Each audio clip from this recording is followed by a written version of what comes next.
Well, if 30th anniversary didn't break your budget, Delta Rain certainly will. This set is stacking up to be absolutely phenomenal. Just when you thought the Pokemon hobby couldn't get any bigger, they dropped two double bangers. You get 30th anniversary and then we get Delta Rain. This is going to be massive. Let's talk all things Delta Rain. A few topics I want to discuss. Let's take a look at some of these leaked cards. They look phenomenal. Let's talk about some investing concerns and opportunities with Delta Rain. Let's talk about the booster box. There's some opportunity there, of course. And the big question is it going to be the next Evolving Skies, this set? Let's talk all those things. Hey, thanks everyone for your patience while we've had some camera issues. Things should be back up to scratch now. Hopefully the quality is a lot better. So again, appreciate that. If you're new here, my name's Michael, PokeGirls. We talk all things Pokemon card investing. I really appreciate everyone that tunes in. This channel doesn't happen without your support, so thank you very much for tuning in. Right, let's take a look at these cards. Damn, they're just phenomenal, aren't they? Like, what do we got? Raikou, Kyogre, Groudon, and of course the big one, the Mega Rayquaza. Straight up, this Mega Rayquaza, it reminds me a little bit of the Gold Giratina from Crown Zenith. It's got that sort of vibe to it for me. I don't know if you see that, but that's what I see when I first look at it.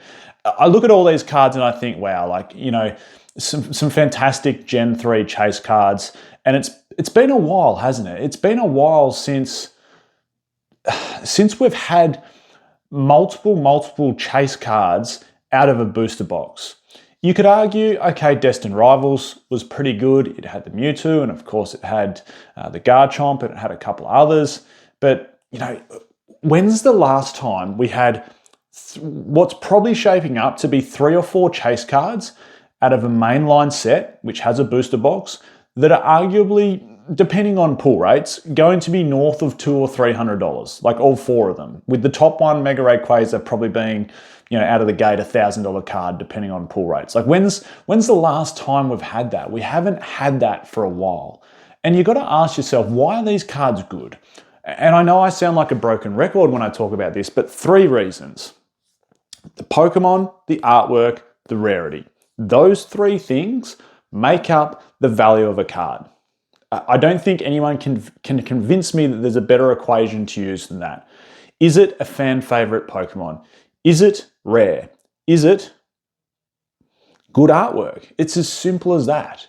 And, you know, I look at these cards and I go, Kyogre, Groudon, Raikou, Mega Rayquaza, all fan favorite Pokemon. And depending on the rarity, you know, they're arguably going to be SIRs. And as a result, SIRs out of a booster box, you know, they might be 1 in 500 packs, they might be 1 in 600 packs, they might be 1 in 1,000 packs, depending on what pull rates they want to put in there. And then, of course, you look at the artwork and like that Rayquaza is awesome. I think that's an awesome artwork. I think that'll be a very, very sought after chase card. So that's what makes a chase card. And that's why these, I think, will be super, super successful. So with that in mind, I want to talk about investing concerns around it, but then also opportunities. And before we do that, I did want to give a shout out to today's video sponsor, which is of course the Collector app. There'll be a link in the description to download it. You can follow my journey down in the content creator section. This is just a one-stop app for anything and everything you need from an investing standpoint. If you're a collector or investor, it's going to tick all your boxes. You can put all your sealed, all your singles inside there, English, Japanese, other languages for Pokemon, other TCGs as well. You can see total set value. You can see the top hits inside a set. You can see if you're making a fair trade. If you're a pro user, you unlock so much more data, and you also go in the draw to win awesome monthly prizes inside the Collector app. It is just the one-stop shop, one-stop app for all your needs when it comes to that. So again, there'll be a link in the description to download that one. Right, so here's my concern / could be an opportunity.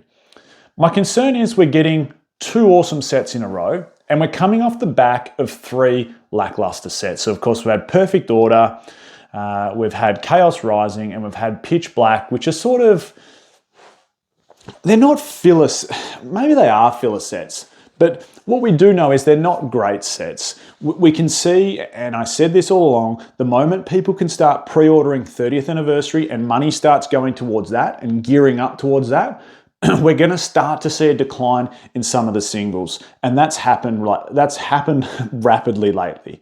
All three of those sets, the chase cards, have dipped in price drastically. And I've said that's the normal trend. The normal trend is a set comes out, the chase cards are super expensive in the first week or two or even month. And then after that, when more supply hits the market of those singles, the prices come down. From Perfect Order, we've seen the Meowth crash like crazy. From the latest Pitch Black, we've seen both the Gold Darkrai and the SIR Darkrai come down to earth really rapidly, going from $600 cards to $200 and $300 respective cards. So that's the norm. Like, that's just normally what happens. And that's because the attention's going towards 30th anniversary. So now we've got two in a row. We've got 30th anniversary as a holiday set, which will be just so sought after. The demand for this set will be like nothing we've probably ever seen before. And I'm sure the print run on this set will be like nothing we've ever seen before. And on top of that, as soon as that's finished, November 9th, I think it is, Delta Rain English set comes out. Now, here's where I think there could be a slight opportunity.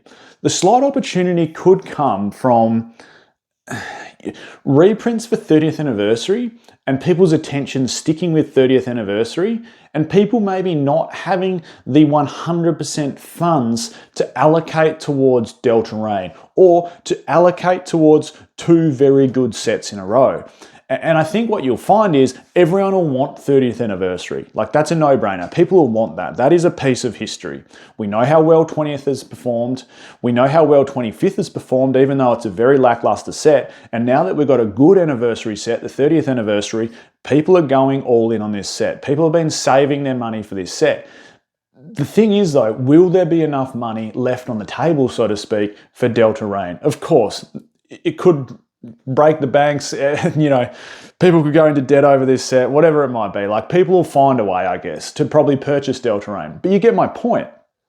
Point remains, I think people will put 30th anniversary slightly ahead of Delta Rain in terms of collecting the cards, in terms of an investment opportunity, and therefore maybe it does open up a window for Delta Rain where perhaps the demand you would typically get for a set that's probably going to be that good, it is probably going to be left available because of the amount of money going towards 30th anniversary.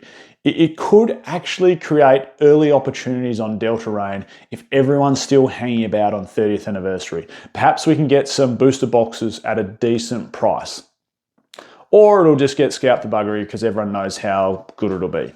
One of those two things will happen, but there could possibly be a chance there. Now let's talk about the booster box. So with booster boxes, it's been, like I was saying before, and I wanted to touch on this more, it's been a long time since we've had a really good booster box.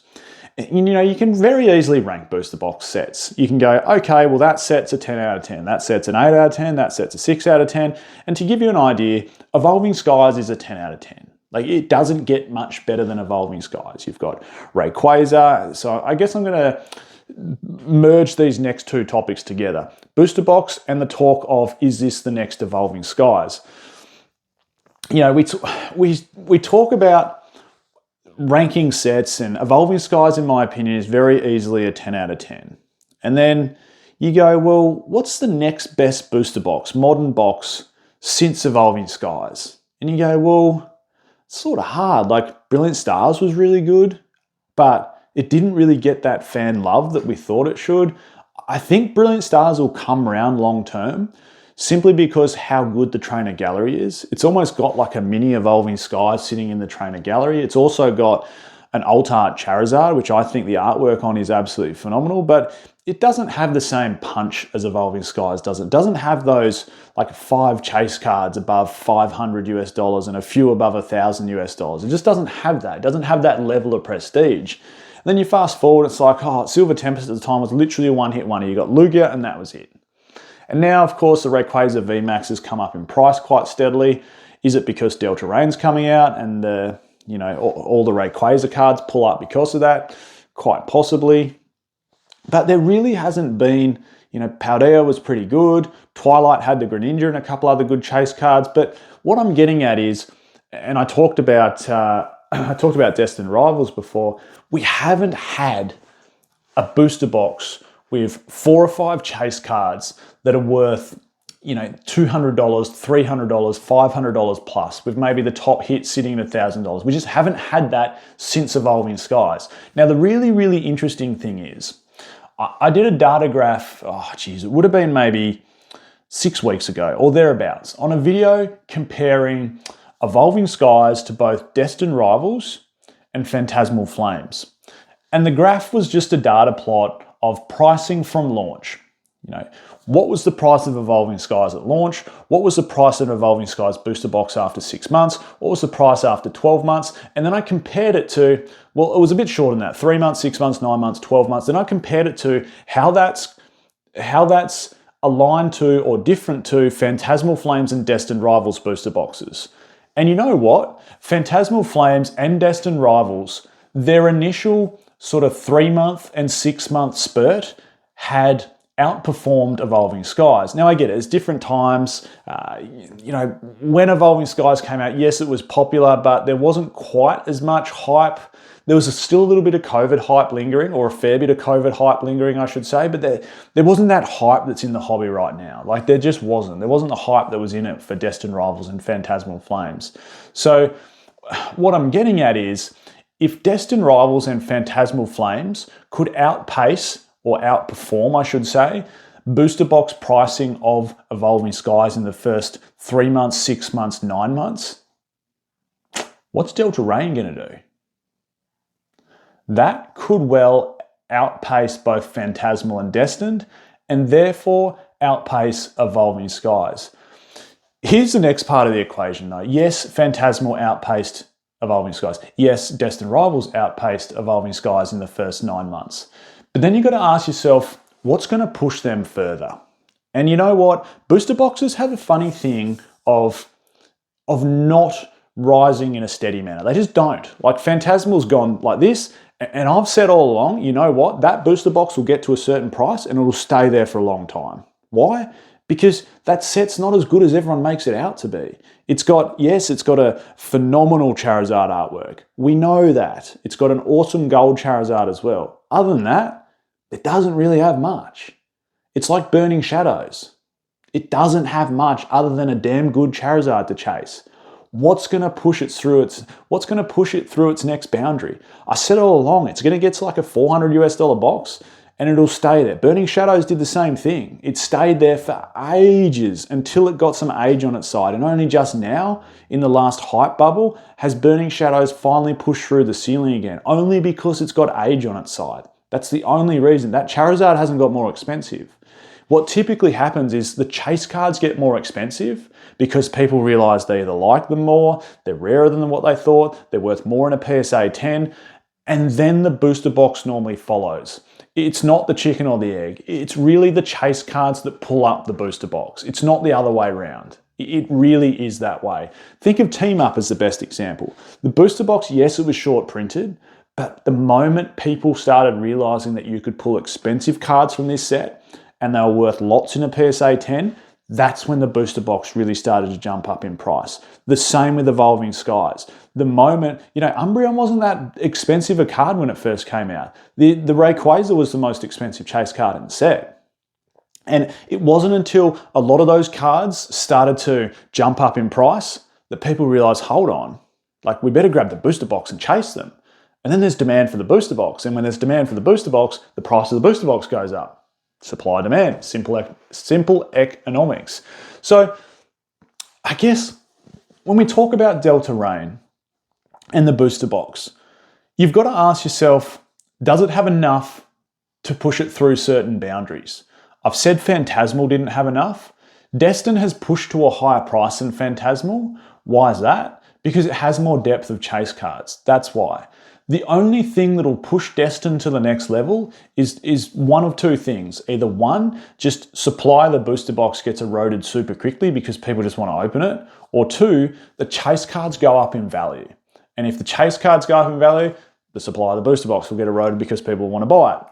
It's as simple as that. Typically though, if a booster box set for the booster box has good mascots, good Pokemon, of chase cards inside it, historically it'll perform incredibly well. It's as simple as that. And you know what? Delta has good mascots inside it. The mascot for that set is Rayquaza, Mega Rayquaza. You can't ask for a better mascot than that. I would almost argue that, people talk Charizard, but really, probably the best mascots you could have for a set would be Umbreon, Rayquaza, or Gengar. Maybe Mew or Mewtwo as well, but they're the top ones. And this is anchored by Rayquaza. More than that, you've got on top of that Groudon, Kyogre, Raikou, and some other awesome illustration rares and special illustration rares. This set will be phenomenally good, and hopefully some opportunities open themselves up with people's attention still fixated on 30th anniversary. Let me know what you think down in the comments below. I can't wait to get some of these booster boxes. I'm Michael, this is PokeOz. I'll catch you all next time.